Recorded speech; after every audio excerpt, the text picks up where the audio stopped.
Un saludo cordial y afectuoso en este día cuando la Iglesia celebra la solemnidad del cuerpo y la sangre de Cristo. Hemos celebrado la Pascua, la resurrección de Cristo, Pentecostés, el envío del Espíritu Santo, la solemnidad de la Santísima Trinidad y ahora celebramos la solemnidad del cuerpo y la sangre de Cristo. Iniciamos orando con el himno de San Pablo a los Efesios, capítulo primero, versículos tercero al 14. Bendito sea el Dios y Padre de nuestro Señor Jesucristo, pues por estar unidos a Cristo nos ha colmado de toda clase de bienes espirituales y celestiales. Dios nos ha elegido en Él antes de la fundación del mundo para que vivamos ante Él santamente y sin defecto alguno en el amor. Nos ha elegido de antemano para ser sus hijos adoptivos por medio de Jesucristo, porque así lo quiso voluntariamente, para que alabemos su gloriosa benevolencia con la que nos agració en el amado. Por medio de su sangre conseguimos la redención, el perdón de los pecados, gracias a la inmensa benevolencia que ha prodigado sobre nosotros, concediéndonos todo tipo de sabiduría y conocimiento. En efecto, nos ha dado a conocer el misterio de su voluntad, conforme al benévolo proyecto que se había propuesto de antemano, con el fin de realizarlo en la plenitud de los tiempos, hacer que todo tenga a Cristo por cabeza, lo que está en los cielos y lo que está en la tierra. A Él, por quien somos herederos, elegidos de antemano, según el previo designio del que realiza todo, conforme a la decisión de su voluntad, para que alabemos su gloria, los que ya antes esperábamos en Cristo. En Él también vosotros, tras haber oído la palabra de la verdad, la buena nueva de vuestra salvación, y haber creído también en Él, fuisteis sellados con el Espíritu Santo de la promesa. El Espíritu es garantía de nuestra herencia hasta que el pueblo de su posesión sea redimido y su gloria sea así alabada. Gloria al Padre y al Hijo y al Espíritu Santo, como era en el principio, ahora y siempre, por los siglos de los siglos. Amén. Este himno es un himno a Dios uno y trino, y para este día es esencial que meditemos el tema de la alianza para que podamos comprender a fondo la solemnidad que celebramos acerca del cuerpo y la sangre de Cristo.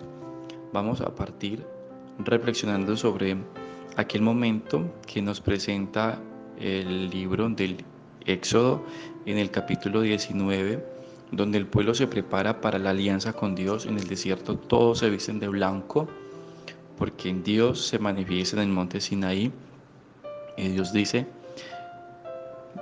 Éxodo 19, versículo 6, si ustedes guardan mis palabras, ustedes serán mi pueblo y yo seré su Dios. Ustedes serán para mí una nación sacerdotal, una nación santa.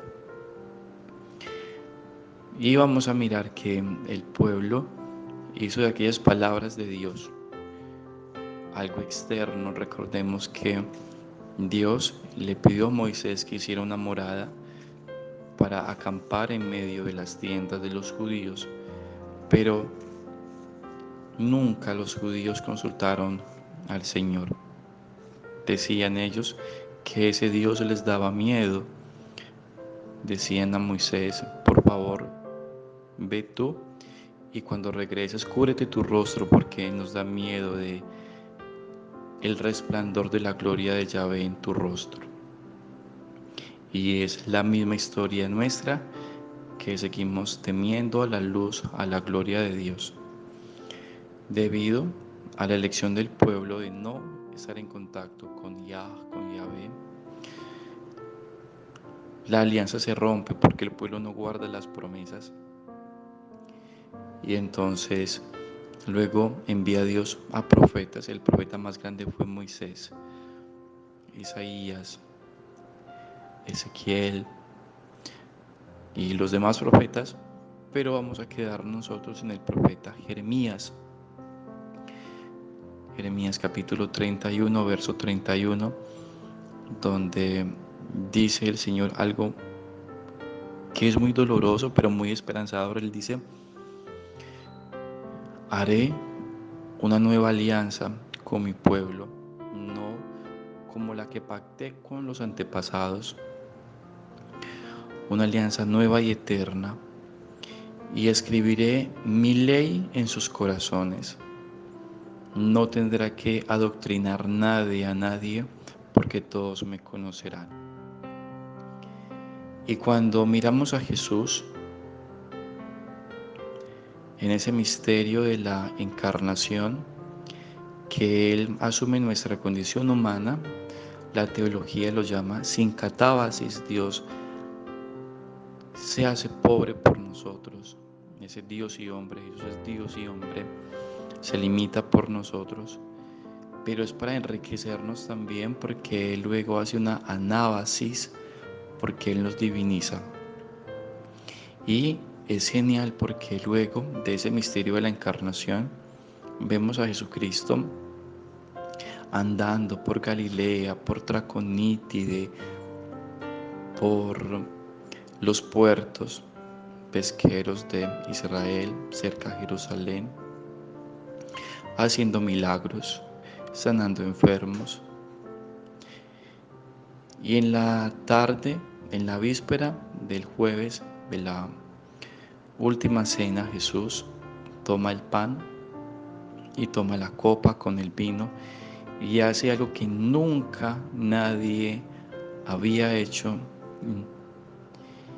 Y Jesús dice en arameo una oración: Baruch Adonai Melech Haolam, bendito sea Señor Dios Rey del universo. Entonces recordemos que la palabra Baruch es bendecir, bendito sea Señor Rey del universo. Y luego cuando se escribe la escritura del texto como tal, pues predicación oral en arameo o en hebreo, cuando se va a escribir en el griego, koiné, queda entonces Eucharistos, bendito, o acción de gracias. Es decir, la traducción del arameo Baruch, bendito sea Señor, al griego es Eucharistos, y ya para nosotros Eucaristía, acción de gracias, bendito seas Padre. Cuando de pronto te pregunten en qué parte de la escritura aparece la palabra Eucaristía, recuerda ese: y Jesús, tomando pan, elevó los ojos al cielo y dijo: bendito sea Señor. Esa palabra bendición en griego es Eucaristía, hispanizada Eucaristía. Pero entonces, ¿por qué le estamos dando gracias a Dios? ¿Por qué Jesús le da gracias a Dios su Padre? ¿Por qué está pasando algo genial? Y es que todo ese Dios trascendente, inmanente también, va a empezar a hacer ese pan. Y va a empezar a hacer esa sangre, porque dice luego Jesús, tomando la copa, también bendiciendo a su Padre: tomen y beban todos de ella, o todos de este cáliz, cáliz de la nueva alianza. Recuerden ustedes la alianza prometida por Jeremías 31:31. Ese texto es Mateo capítulo 26, verso 26 en lo adelante. Sangre de la alianza nueva y eterna, que será derramada por vosotros y por muchos para el perdón de los pecados. Y acabamos de leer nosotros y de meditar en el himno de los Efesios: por medio de su sangre conseguimos la redención, la libertad. La primera vez que aparece en la escritura la palabra redención es cuando Moisés redime al pueblo de Dios de la mano opresora del faraón de Egipto. Por su sangre obtenemos la redención, obtenemos la libertad, son borrados nuestros pecados. Y luego dice Jesús, hagan esto en conmemoración mía. Eso quiere decir que Jesucristo en la tarde de la última cena elevó esa fracción del pan, como la llamaron los primeros apóstoles, la elevó a la categoría y al rango de sacramento. ¿Qué es sacramento? Encuentro real y personal con Dios, es decir, que el único culto instituido por Dios con categoría de sacramento es la Sagrada Eucaristía, un culto insuperable. Nadie puede superar la magnanimidad de la Sagrada Eucaristía. Entonces, vamos a meditar ahorita qué sucedió con los primeros apóstoles.